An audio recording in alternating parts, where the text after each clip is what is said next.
Hey up, it's that old Yorkshire geek here, back with some more news.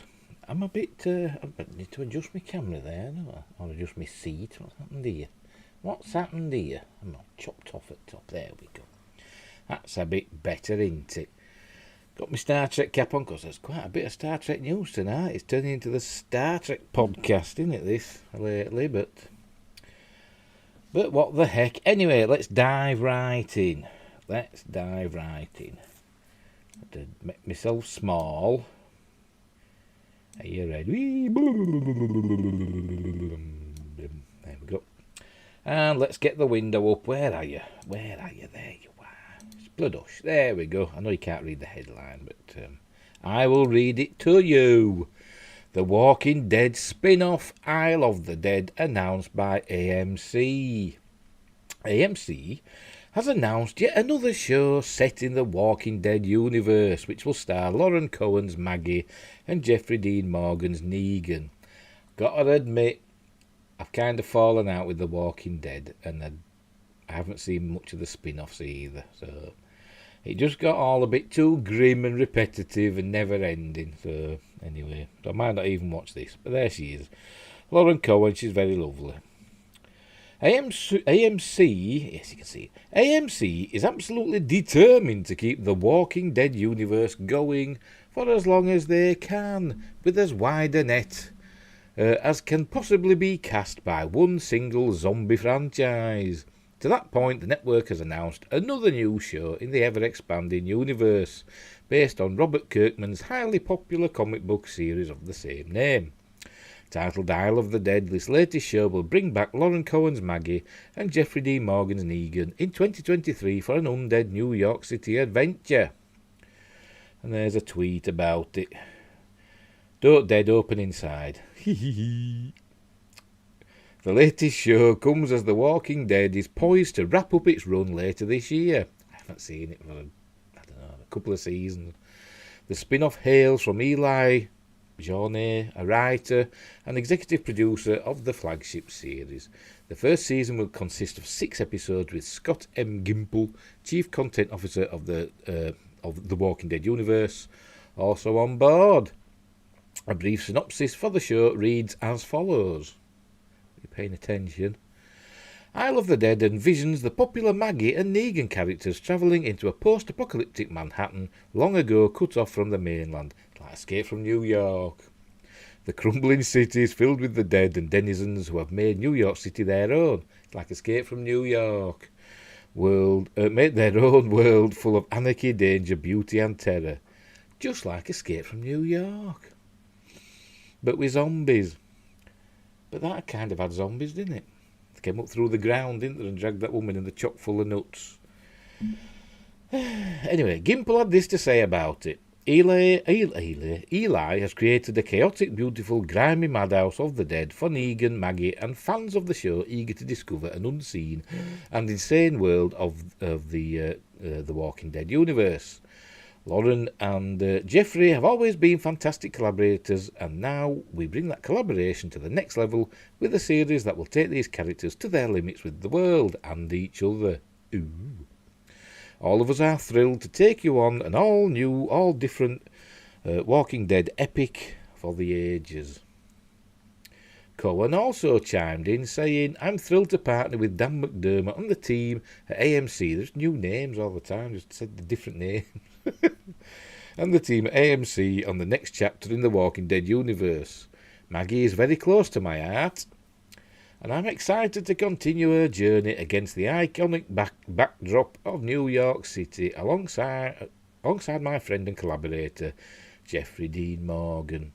Eli Jornet, I hope I'm pronouncing that right, could be John for all I know, has created something incredibly special, and I cannot wait for the fans to see what we have in store for Maggie and Negan. Oops. Finally, Morgan commented, adding, I'm delighted that Negan and Maggie's journey continues. It's been such a ride walking in Negan's shoes. I'm beyond excited to continue his journey in New York City with Lauren. Walkers in an urban setting has always been such a cool image, but Fifth Avenue, Empire State Building, Statue of Liberty, the greatest city in the world, The backdrop is amazing, but it's the story that Eli Jornet cooked up that is even better. Buckle up, folks. Isle of the Dead is going to reinvent the Walking Dead universe. Huge thank you to Dan McDermott, Scott Gimple, and AMC for having us back for more. We simply can't wait. I haven't seen it for a while, but didn't Negan splatter the head of Maggie's husband? Maybe they've got past that. The first spin-off in the franchise was Fear the Walking Dead, which again I haven't seen for a couple of seasons, which has now been running for 7 seasons. AMC also aired 2 seasons of The Walking Dead World Beyond. I think I saw part of the first season of that. A limited series focused on a new generation who grew up in the zombie apocalypse. Aside from that, we've got another Untitled spin-off centred on the characters of Carol and Daryl on the way, as well as an anthology series titled Tales of the Walking Dead. Perhaps most remarkable is that the main show has seen its ratings decline intensely from the highest of highs it achieved around its 5th season, and yet in the modern media landscape that is so badly splintered, it is still one of the biggest shows on cable, capable of justifying not 1 but 5 other shows. All of this in addition to the series of movies centred on Andrew Lincoln's Rick Grimes still in the works. Oops. It's remarkable the little zombie show that could, which kicked off in 2010, has led to all this. Isle of the Dead does not yet have a premiere date set. So there you go. But like I said, I hadn't seen it for a while because it got all a bit, bit samey. I know they had different, bad guys and stuff, but it were all set in this zombie apocalypse that had no, it seemingly had no end to it. There were no light at the end of the tunnel. It was just miserable all the time. They were just surviving. Which I know that's what it'd be like, but it's not real life. It's a fiction, isn't it? So you don't you want there to be a bit of brightness, or maybe a goal to aim for. Give me a drink. Hey. Anyway. So there you go, another Walking Dead series. Another. And speaking of series, God of War TV series adaptation eyed by Prime Video, which is Amazon, of course. Exclusive to Deadline. All the links are in the description box below. And don't forget to like and subscribe, like it says, I always get it wrong, up there, in the little red boxes up there, do all that. Like and subscribe and share the videos and use the notification bell and drop a comment and join the live chat. Not that there's anybody watching again, but I'll keep doing it. Anyway, where were we? God of War. PlayStation's flagship action-adventure franchise is God of War is heading to television. Prime Video is in negotiations for a live-action TV series based on the hugely popular ancient mythology-themed game, sources said. Oh, sorry, I've got a hair up my nose. I'm getting old, so I get hairs up my nose, and it's tickling. It's tickling.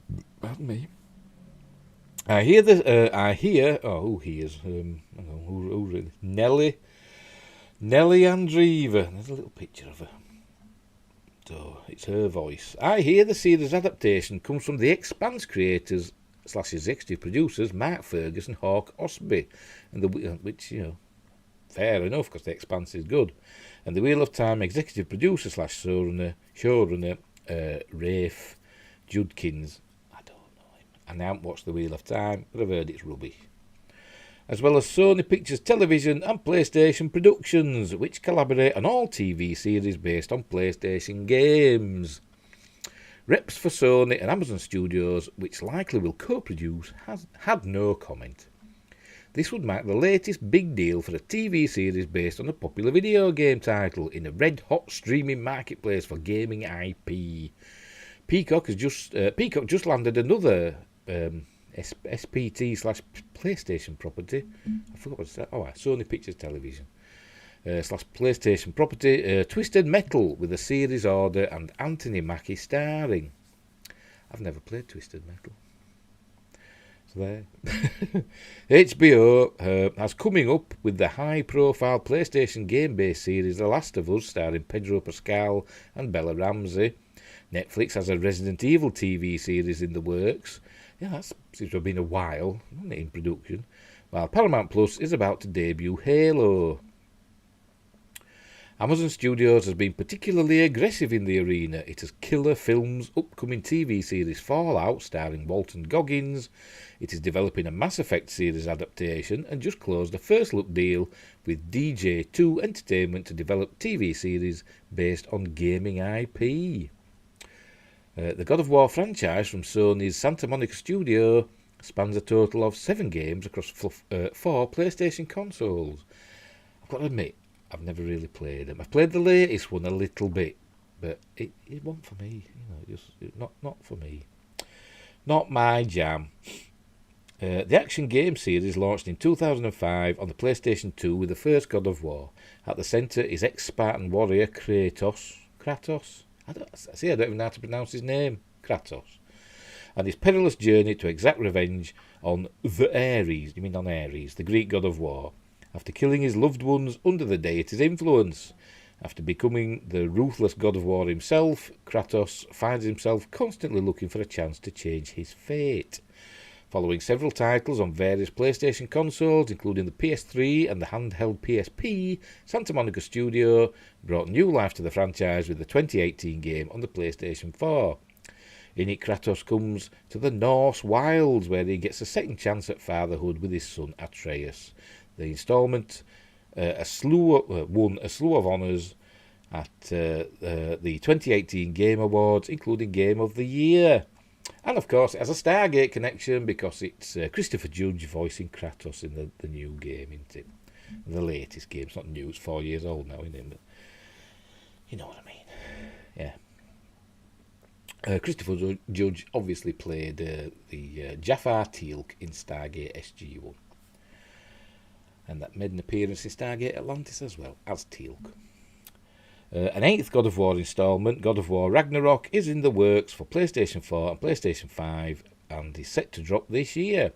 Ferguson Osby shared an Oscar nomination for co-writing Children of Men, good film, and also co-wrote the script for Iron Man, another good film, which teed off the box office reign of Marvel Studios. Judkins also has Marvel ties. He was a writer-producer on ABC's Agents of S.H.I.E.L.D., which were okay.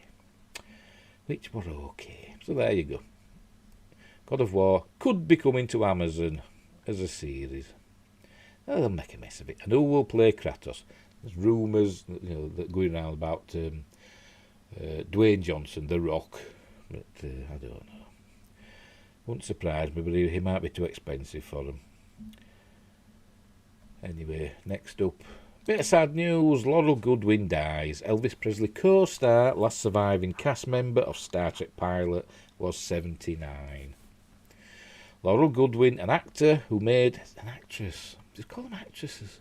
Who made her movie debut at age 19 opposite Elvis Presley in the 1962 feature Girls, Girls, Girls, and 4 years later played a crew member in the original failed Star Trek pilot starring Jeffrey Hunter, died February 25th. She was 79. Her death was announced by her sister Maureen Scott. A cause was not disclosed.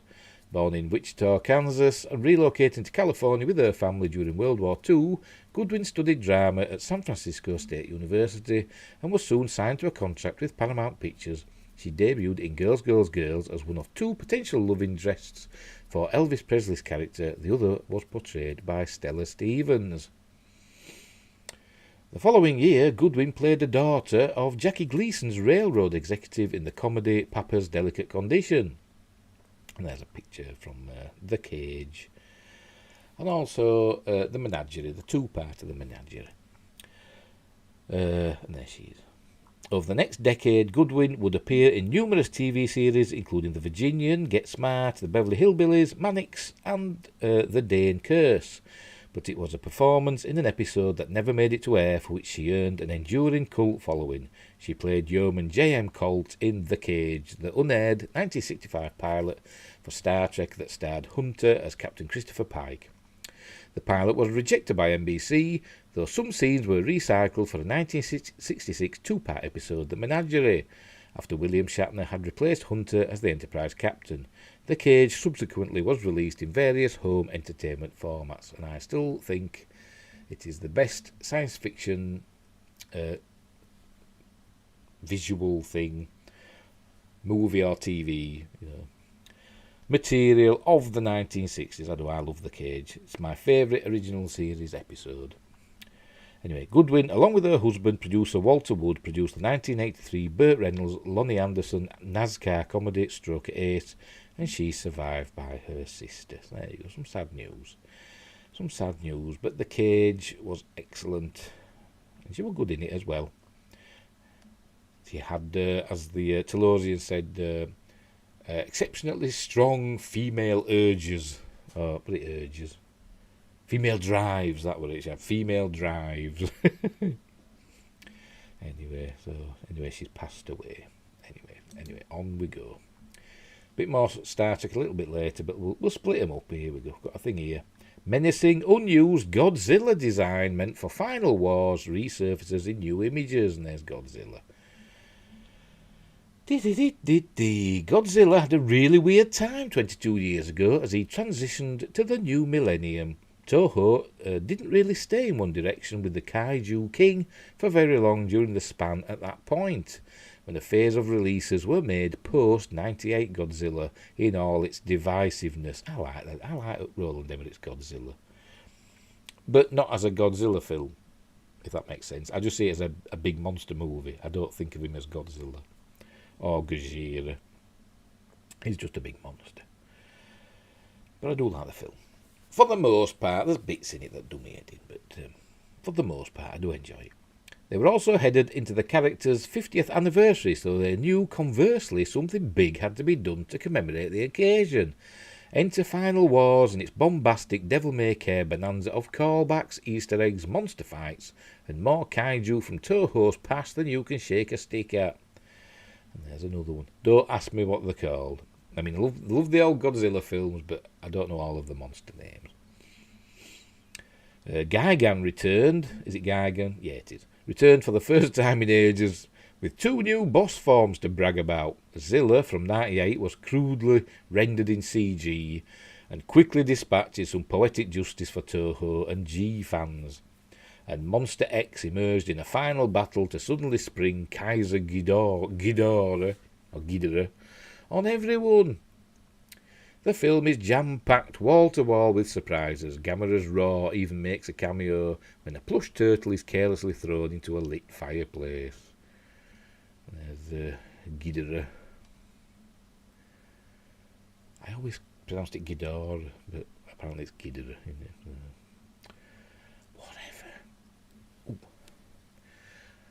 But there was still one surprise left to make waves years later, proving Toho nearly took some drastic but striking creative liberties with their own property that would shock Dean Devlin and Roland Emmerich. Ooh, my God, where are you going? Oh, this is my new mouse and I still can't control it. A complete overhaul of Godzilla was dreamt up by Kamen Rider character designer Yasushi Nirasawa in the early stages of development for Final Wars, recently rediscovered in maquette form on the site of Japanese model maker T's Facto. Fans are going crazy over it worldwide, and you can see for yourself why in the images below. There it is. Looks a bit nasty, doesn't it? There is all pointy and stuff. It looks cross. He looks crossed as Big G. T's Facto Godzilla Final Wars Yasushi Nirasawa concept design model kit. So obviously if they'd have done it, they'd have stuck a bloke in, wouldn't they? It'd have been a suit. Giving Godzilla a much fiercer and scarier look with spikes on his back, equally pointy scales and some kind of natural breastplate formed by a disparate scale pattern. This is what he or a similar creature might look like in Dark Knight's Death Metal. Have a glance from another angle. There you go. I think it looks cool. I do.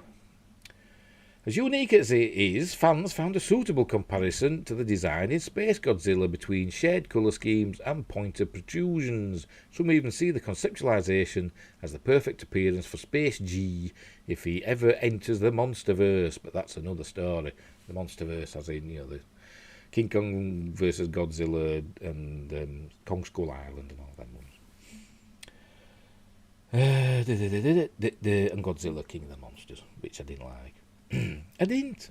The Godzilla suit in Final Wars, or Final Goji as it's called, was ultimately a lot more streamlined than the one Nirasawa submitted for consideration in the original art of his, which you can check out below. There you go. Wondering why Toho decided not to go with it, Clayton Fioriti of the YouTube channel Dragon Curve guesses the reason likely is the design was far too dark for 2004's light-heartedly comedic throwback to the Showa era's stupendous mashup in Destroy All Monsters. The bizarre and breathtaking Reiwa vision of Shin Godzilla was 12 years away, so we had no idea how freaky Toho was willing to let their prized icon look in the new age. Lucky for them, it paid off and they won a bunch of awards. Back to business. In case you were wondering, the T's Facto model kit of Nirasawa's Godzilla is now on sale. His stuff looks like it goes fast, so get yours while you can. And there's another picture of it. It is a cool model. What do you think of the Unused Goji design? Pretty cool, right? Or do you agree it was too terrifying for the movie they were making? Comment with your reaction below. Blah, blah, blah. Yeah. There you go. So there's another Godzilla knocking about that they could use. And maybe they will, maybe they won't. I think that's from Final. Oh, it says the Final Wars. That's not it's the Emmerich Godzilla in it, but it soon gets dispatched, as it said. Right, let's move on. Here we go, some sad news, but it's just for America, not for me in Yorkshire, in UK. Another major Star Trek series is leaving Netflix soon. Another Star Trek series is on its way out over at Netflix, and you can guess which one by the picture. Star Trek is a beloved series worldwide, and while some of that is rooted in the recent projects that put it in the limelight, a majority of the fandom was established by the shows of the past. With that, many like to revisit the shows on their favourite streaming platforms. But the days of being able to see Trek on multiple services are rapidly coming to an end. Now Netflix has announced it's losing one of the best Trek shows of all time, The Next Generation. And it's happening soon. Star Trek The Next Generation, which starred Patrick Stewart and many other wonderful actors like Brent Spiner and LeVar Burton, will leave Netflix after April 1st for those in the United States. This bit of information can be glimpsed by subscribers when they visit the show page, where all 178 episodes are still shown to be active. This means fans have a bit of time to finish all 130.5 hours of the series. Netflix losing TNG, which has some iconic episodes, means the streamer will now only have one Star Trek series left on its platform for the foreseeable future. This must be in America. And once the remaining series Deep Space Nine is gone, fans will no longer be able to see any show on the franchise on the platform. That's how in UK they're all on Netflix. And I don't think they're leaving for the foreseeable future. They've got Next Generation, Deep Space Nine, Voyager, Enterprise, the original series, and the animated series. They're all on Netflix over here, and hopefully they'll stay there. It's sad news for any Star Trek devotee looking to keep checking out the show there, though many knew this was coming. Right now, the way you can stream every Star Trek series and movie is with a Paramount Plus subscription. See, once that starts over here, Paramount Plus, I bet they'll disappear off Netflix. And it's supposed to be starting here sometime this year, isn't it? So we'll have to see what happens. I'm not subscribing to another bloody streaming service. In fairness, this is by design, so that there's a single place where one can see all of their favourite past shows and check out some of the new ones like Discovery and Picard, the sequel of sorts to Jean-Luc Picard's story. Considering Trek shows were once available on just about every major streaming platform, it's possible Paramount Plus might finally pull in some of the viewers who weren't interested in joining at first because they could watch their favourite shows in the franchise elsewhere. Well, over here in the UK, I think Voyager, Star Trek Voyager, seems to be the Star Trek series that trends most on Netflix. Well, it does when it comes up for my lists. It always says trending. Star Trek Voyager's always there. At or near the top. The Next Generation leaving Netflix comes right as Paramount Plus is in the midst of dropping the latest season of Picard, considering that the show features the iconic captain of TNG and a few of its original stars like Whoopi Goldberg.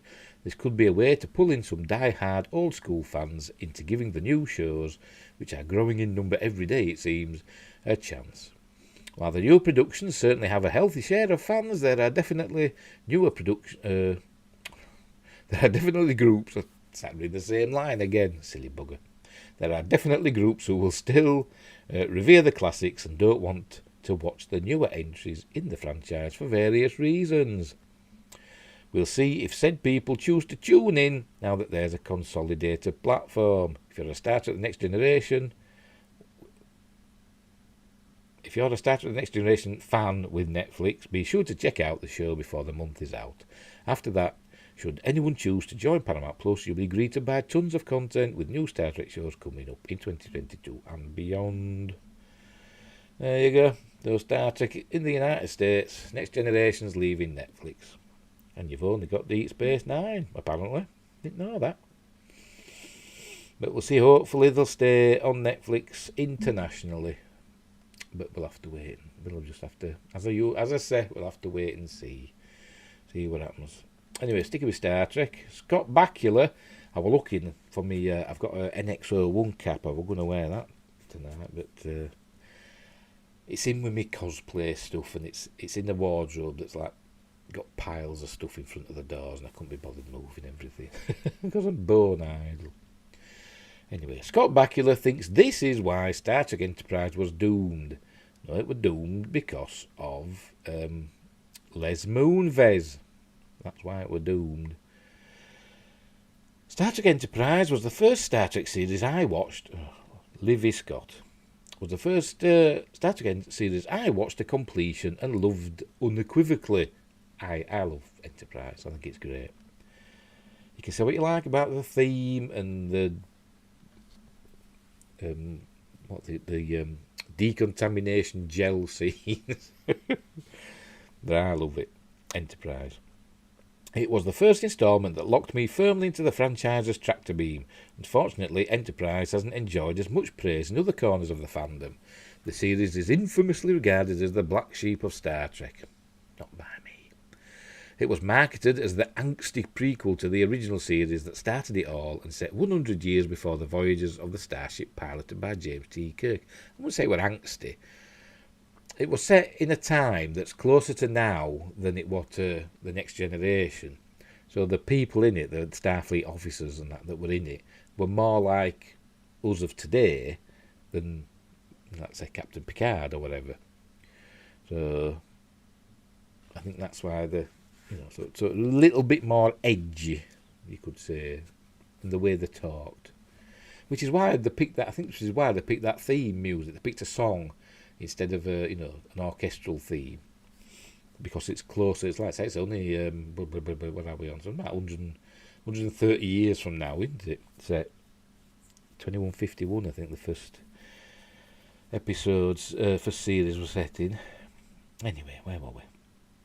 Angsty prequel to the original series that started it all and set 100 years before the voyages of the starship piloted by James T. Kirk, captained by him, not piloted by him, which could have given fans a perfect window into the tumultuous beginning of Starfleet.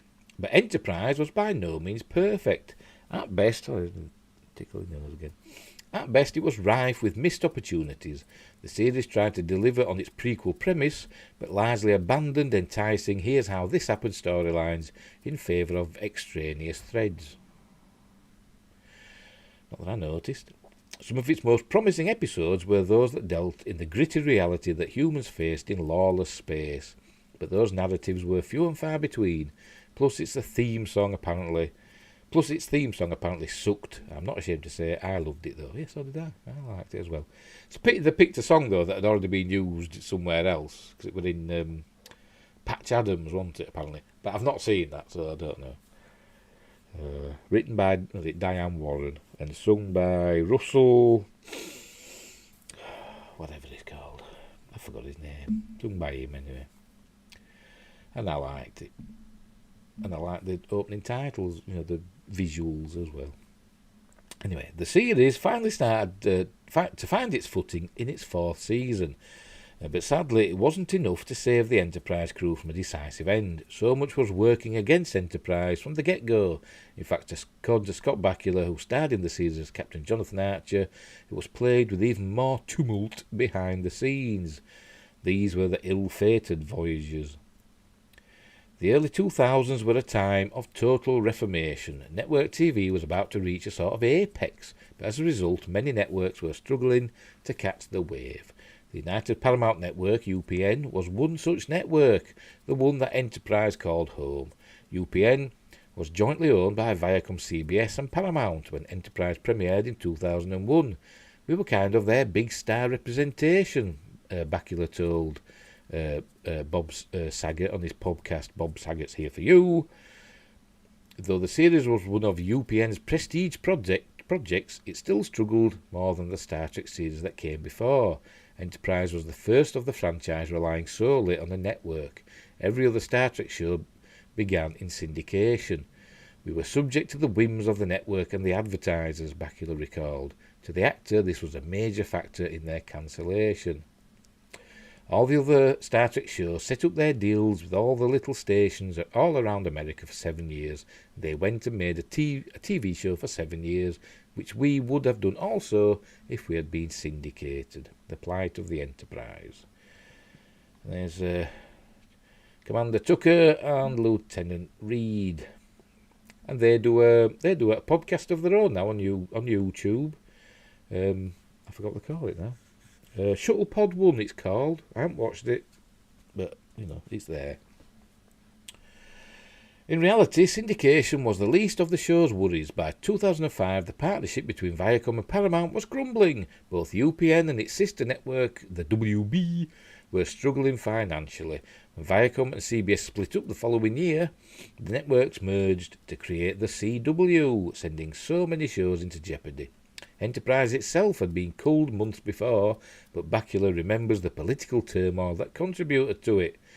Networks were being bought and sold, and studios were changing personnel completely.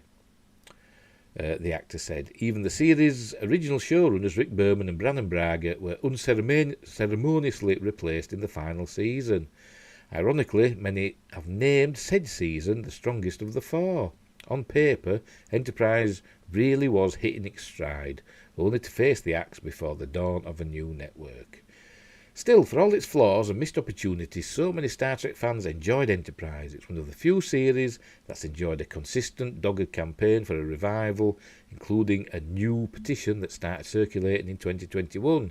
In a lot of ways, it's as good a time to bring Enterprise back as any J.J. Abrams' 2009 revamp helped breathe new life into Star Trek. No, it didn't.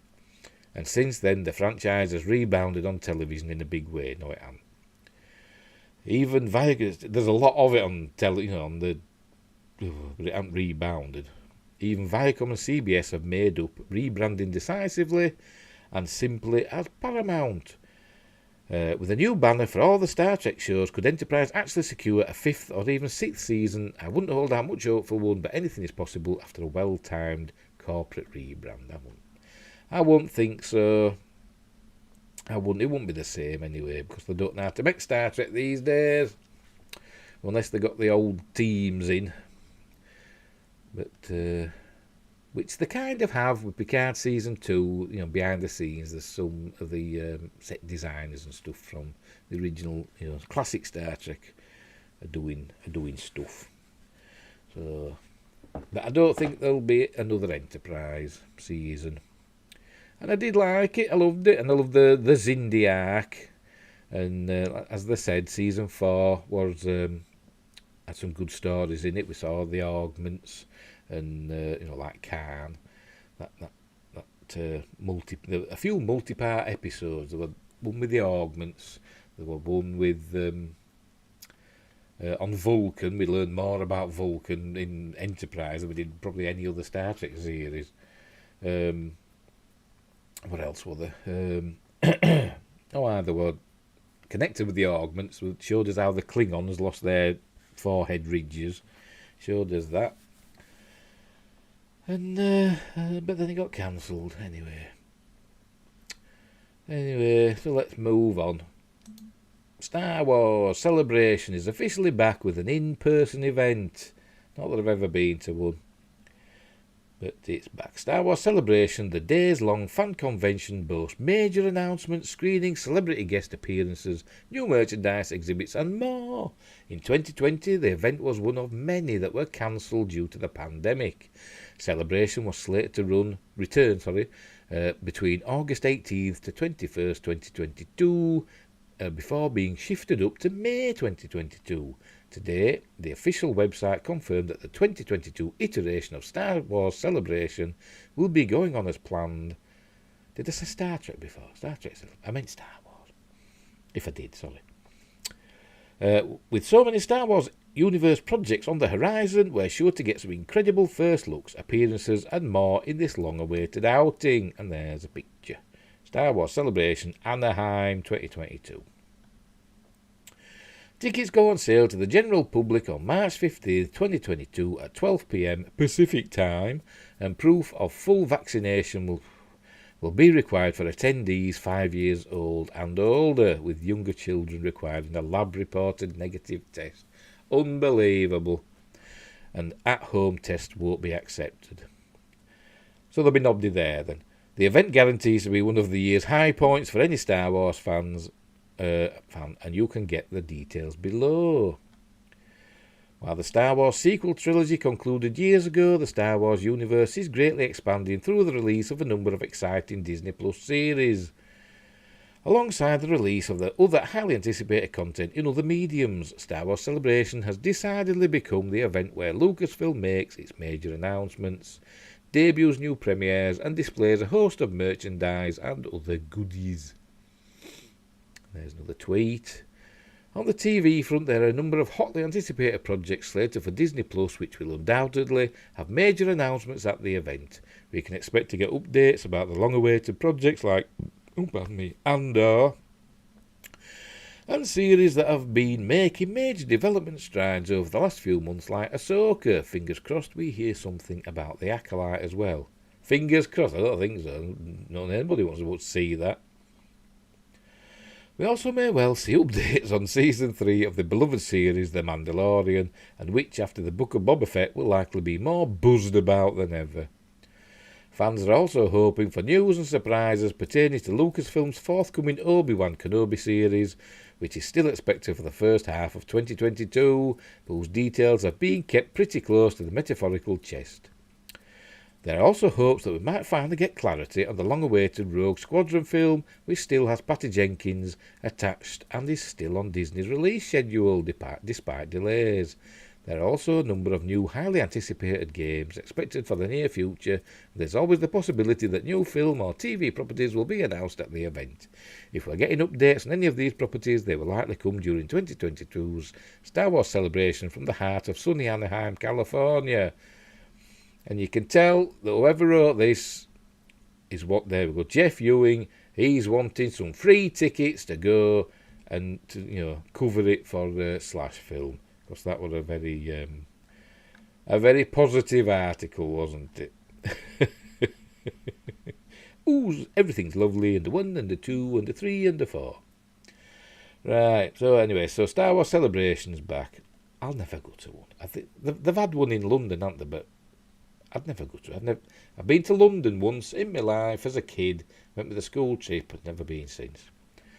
Big cities scare me, especially London, because I'm a Yorkshireman from the sticks. Don't even like going to Leeds or Bradford. They scare the life out of me. Right, Harry Potter, bought for 50p in charity shop, could sell for £3,000. 3k.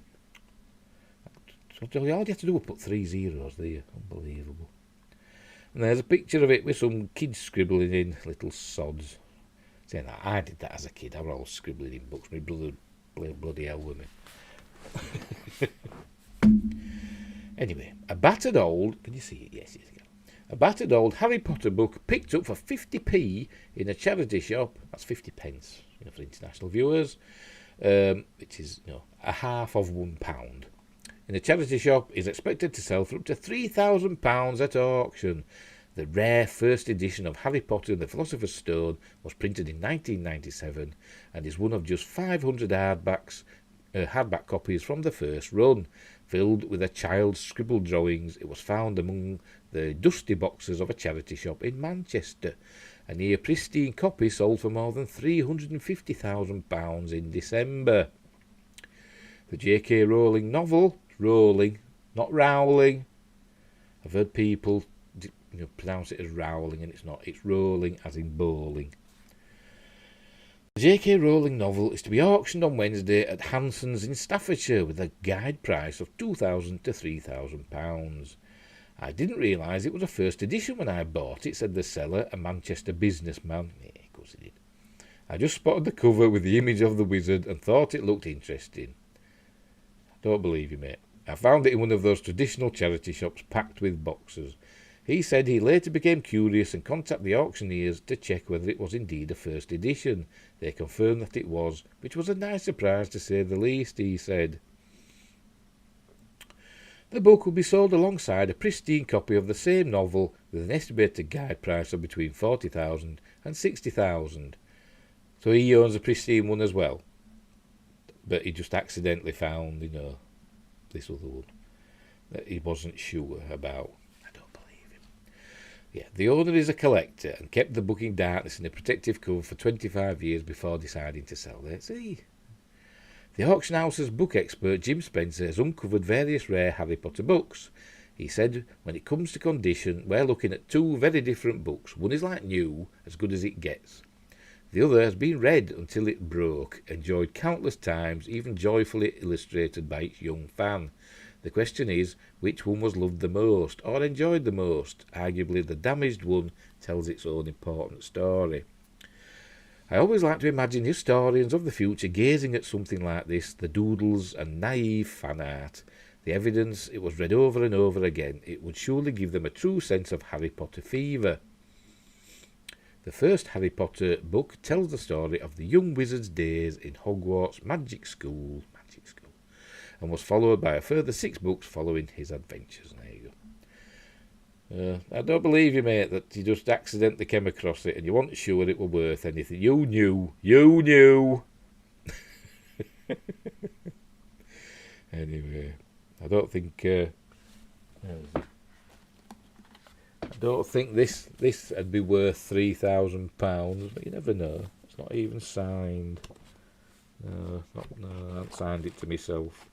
But it's still available on Amazon. Just search for Mercury Rapids, and there you go. Anyway, what's next? A bit of science news now. Got some science news, and then we've got a couple of on this day, and then we're done. So here we go. Bit of science news. Strange tooth discovery prompts rethink of human evolution. Was it evolution? I'll say evolution. And there's some teeth. What does this say? Kashima Island macaque left and Neanderthal right. Both upper central incisors showing large vertical scratches. I'm sure what that means will become clear. A study into tooth wear in a group of wild Japanese macaques has significant implications for the study of human evolution. A University of Otago study has shown. Lead author Dr. Ian Towell and Dr. Caroline Locke of the Sir John Walsh Research Institute, in collaboration with colleagues from Japan, studied root grooves and large uniform scratches in the macaque's teeth, which had previously only been described in fossil humans. Unusual wear on our fossil ancestors' teeth is thought to be unique to humans and demonstrates special types of tool use. These types of wear have also been considered some of the earliest evidence of cultural habits for our ancestors, Dr. Towell says. However, our research suggests this idea may need reconsidering, since we describe identical tool wear in a group of wild monkeys that do not use tools.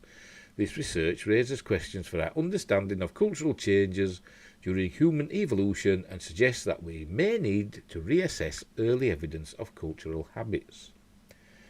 And there's a Kushima Island macaque removing limpets. Well, so if they're doing that, that could make these bloody scratches, couldn't they? It's basically chewing on a rock. But I'm not a scientist. The study, published in the American Journal of Biological Anthropology, concluded the toothpick-like grooves on back teeth and large uniform scratches on the macaque's front teeth were actually caused by something more mundane yet still surprising. There we go. Eating shellfish from rocks and accidentally chewing grit and sand with their food. This macaque group is well known for undertaking remarkable behaviours, including washing foods in water and consuming fish. They've been studied for more than 70 years and have not been seen using tools or other items that could cause the unusual tooth wear observed. It could be a complete coincidence, couldn't it? You know, it's just one occasion, isn't it? One species that does this. Dr. Towle has been studying tooth wear and pathologies in a wide variety of primate species and was extremely surprised to find this type of tooth wear in a group of wild monkeys. There's a monkey eating. Is that the limpet it's got off? Yes, that's what it says there. Up until now, the large scratches on the front teeth of fossil humans are being considered to be caused by behaviour called stuff and cut, in which an item, such as an animal hide, is held between the front teeth and a stone tool is used for slicing. Primarily, toothpick grooves are thought to be caused by tools being placed between back teeth to remove food debris or relieve pain. Although this does not mean hominins were not placing tools in their mouths, our study suggests the accidental ingestion of grit and or normal food processing behaviours could also be responsible for these atypical wear patterns. Dr. Towle believes the findings provide insight into how researchers interpret cultural changes through the course of human evolution. We are so used to trying to prove that humans are unique, that similarities with other primates are often neglected. Studying living primates today may offer crucial clues that have been overlooked in the past. There we go. That's it. As I said, it's, it's just one species of macaque doing that. It's just made similar grooves to, what fossil humans have don't mean they did the same. Don't mean they were eating limpets, does it? But they just ended up with whatever they did. They ended up with similar grooves in the teeth. It don't mean they were eating stuff, with grit and all that in it. Maybe they did use the tools to clean the teeth and all that, toothpicks and stuff. It's just made similar grooves.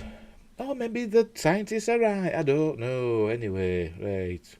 On this day, the 8th of March, 1979.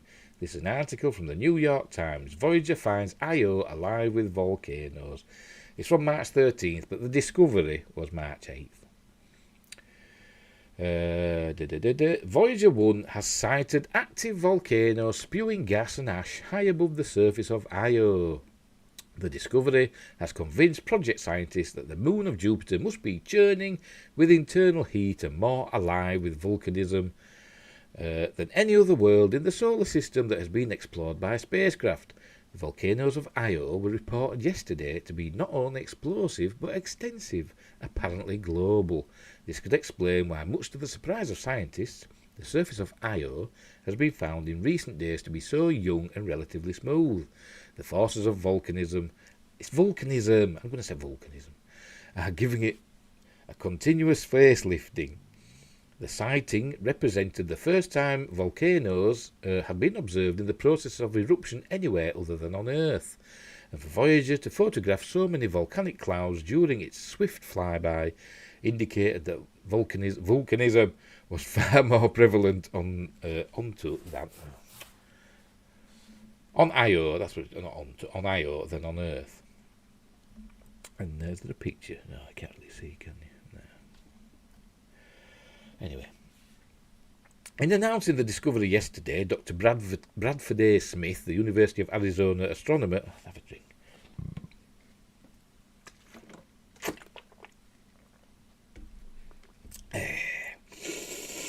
In announcing the discovery yesterday, Dr. Bradford A. Smith, the University of Arizona astronomer who heads the project's photographic interpretation team, said a careful re-examination of photographs taken of Io over several days had shown the volcani, and that's volcanic plumes, because this will be, a digitised version of a newspaper article, so there's some mistakes, isn't there? What they call it, OCR, optical character recognition, there'll be some mistakes. Over several days has shown the volcanic plumes to be all over the place. 3 plumes could be seen in a single close-up picture frame. Other photographs released Thursday disclosed a large, young volcanic mountain with an irregularly shaped 30-mile wide crater and dark lava flows extending out more than 60 miles. The fact that no meteorite impact craters were visible on the slopes or along the floors was strong evidence that the feature is relatively young. But at the time, scientists could not be sure if the volcanoes still had the power to erupt, although it appeared that they had been active in recent geological time, perhaps within the last few million years. They concluded, however, that Io probably had a molten interior, not unlike Earth's. A team of scientists led by Dr. Stanton J. Peel of the University of California, Santa Barbara, has proposed that gravitational tidal forces produced by Jupiter and other neighbouring bodies create the energy that has melted Io's core and made it perhaps the most intensely heated terrestrial type. This is large and rocky body in the solar system. Well, yeah, because it's Jupiter and Europa, isn't it? That basically pulling on an Io, basically, like a piece of. Here we go. Oh, come here. Oh, get off. Like a piece of blue tack in it, cracking, knocking things now.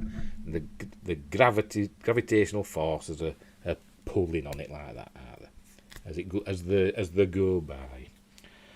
Oh God, what hard work, wasn't it?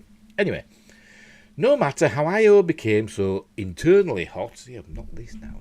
Move down. The manifestations of the phenomenon are now considered beyond doubt. Dr. Smith said in a telephone interview from the Jet Propulsion Laboratory in Pasadena, California, where the Voyager mission is being directed. The spacecraft passed within 13,000 miles of Io on March the 5th. 3 days later, March the 8th, 3 days after the closest encounter, looking backward with its cameras, Voyager 1 took photographs showing Io as a crescent. The pictures were taken against a star background, an aid to spacecraft navigation, and it was a member of the project's optical navigation group, Linda Morabito, who detected the plumes. Now, I saw her on an episode. The BBC did a series called The Planets back in the 90s sometime. I've got it on. I found it online, but I think it was the American version. You do for like BBC America, and it was edited, and they took out a section with a Linda Morabito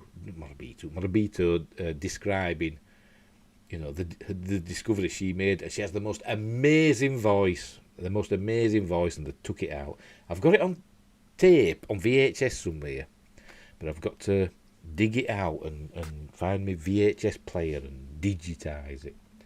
But yeah, she got the most amazing voice, and I can't find a copy of it like on YouTube or anywhere like that, so I can't prove it to you. Anyway, in the first photograph examined, Dr. Smith said the cloud of gas and particulate matter rose as high as 180 miles above the surface in a region characterised by a huge heart-shaped feature which has been seen in earlier pictures. Material from the eruption was estimated to be travelling as fast as a bullet fired from a high-powered rifle. Dr. Smith said a large amount of gas and ash probably escapes Io's gravity and spreads into space. But some of the ash probably falls back to Io, and that, coupled with the lava flows that must come from such eruptions, account for the satellite's young surface. Then Voyager scientists went back and reprocessed other photographs taken of Io at closer range. They began seeing in the enhanced pictures evidence of puffy clouds scattered over nearly all parts of the satellite. They are now identifying the clouds with surface features and analysing infrared data to get temperatures. Until Voyager 1's rendezvous with Io, the innermost of Jupiter's major moons, scientists believe the satellite world would resemble Earth's moon. The two bodies are alike in size and mass. Presumably then, Io, these mistakes, Io would also be cold and essentially dead, still bearing the scars of the heavy meteorite bombardment that rained through the solar system some 4 billion years ago. But in the biggest surprise thus far in the mission, Io was found to be devoid of impact craters.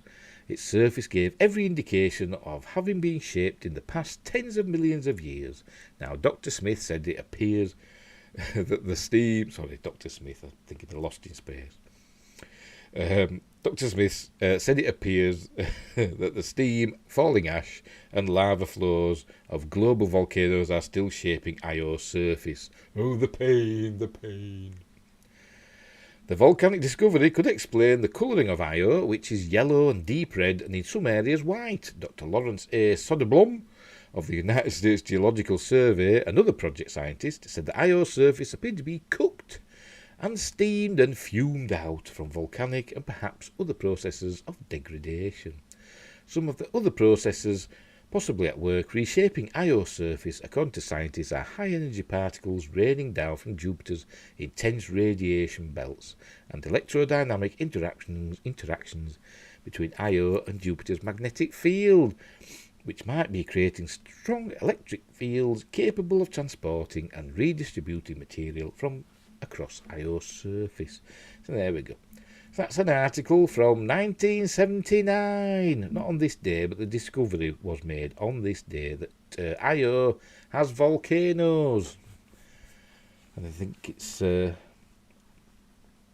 was the first time that active volcanoes have been found on another planet, another body in the solar system. So there you go.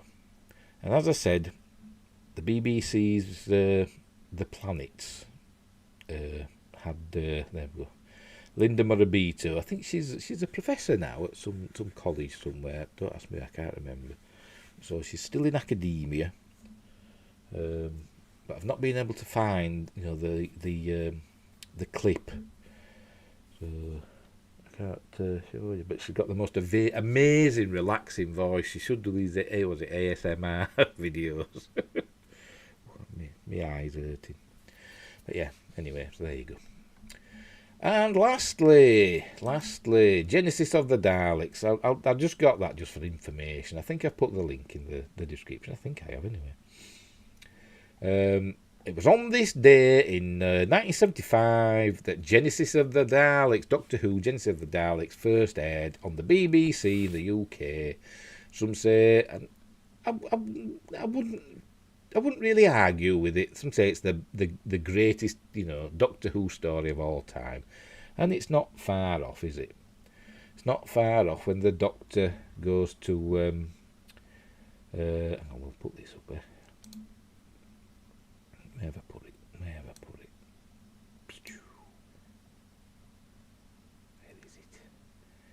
Where is it?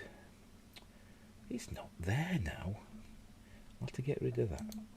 No, it's disappeared, hasn't it? Silly bloody thing. Hey, I had some pictures from it and it's decided it don't want to show them. Oh, there we go. It's because I'd minimised the window. There we go. There's the title thing from Genesis of the Daleks. As I said, it's a great story. It is one of the best. I'm a fan of the Terror of the Zygons, to be honest, but this one is a great story. A great classic Doctor Who. There he is. It introduced us to Davros, the creator of the Daleks, which of course were Khaleds, weren't they? That had been mutated through radiation, and he stuck them in this combat shell. And there's the Doctor. He had this. He could destroy the Daleks forever if he just put those two wires together. But he didn't do it, did he? Spoilers. And there we go again. Obviously, there was not unsubtle references to totalitarianism in the story. But it's a great story. I urge you to look it up and find it. I don't know where, it'll be on DVD somewhere, won't it? Get it watched, because it is a great story. Obviously, it's 1975. There's going to be some bits in it that you think, oh, blimey. But it is a great story, and Davros is terrifying. He is terrifying. Anyway, so we'll leave it there. So that was the 8th of March, 1975. So how long ago was that? 48 years ago. Is that right? 48? Yeah, it is, isn't it? 48 years ago. Hey, so we'll get rid of that now. Right. Make myself big. That's it for tonight. Right, so thank you for watching again. If you're out there, drop a comment in the comments if you enjoyed the show. If you didn't enjoy the show, also drop a comment, but be nice. Well, don't be nice, but be civil. That's the word, isn't it? Civil. Anyway, so I'll be back tomorrow, fingers crossed, as usual, with more news. And wherever you are in the world, be nice to each other. Help each other out if you can, if you're able. And until tomorrow, I'll say the